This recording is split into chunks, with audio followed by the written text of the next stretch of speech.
What pushed you to want to turn from teaching in the classroom to running an online educational library? I think the thing that pushed us was actually our publisher. We had a publisher in books, and we wanted to do educational products or books on topics such as Photoshop. I think Lynda wanted to do fireworks, and our publisher said no. And we were dumbfounded. We're like, but these are some of the more popular topics of the things we're teaching.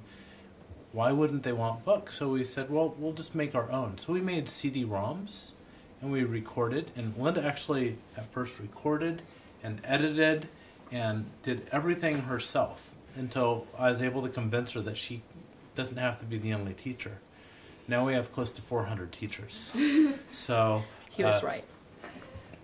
So it was a process, but we did that. We had a classroom in Ojai, and we grew as far as what we did, and eventually we decided to take it online because it was a more efficient distribution medium than a physical product. Do either of you buy CD-ROMs today, or music CDs? I don't usually. No? My family buys some CDs, but I don't think ROM CDs. Yeah, you don't buy CDs. I do notice, though, my dad does like to get CDs a lot, so definitely is generational. He's an old person. Yeah. So one difference between me and you is I wear a watch, and you probably don't. I just use my phone. Exactly. That's another generational thing. Yeah. Yeah.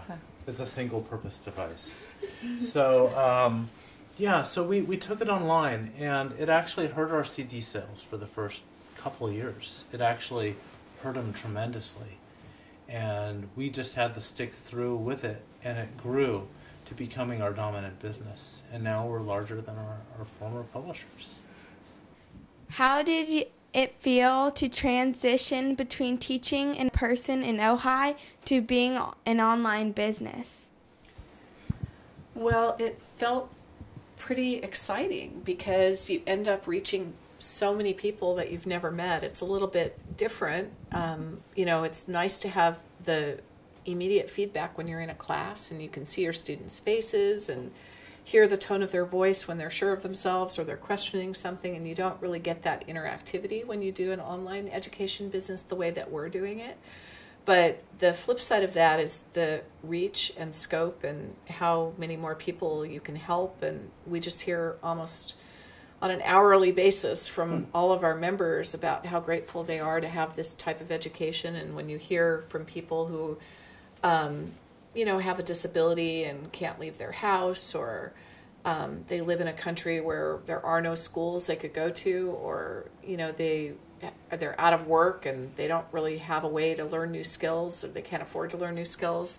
It's so gratifying. So I think there are trade-offs, and I do miss teaching in person, but I think having more reach is actually very exciting.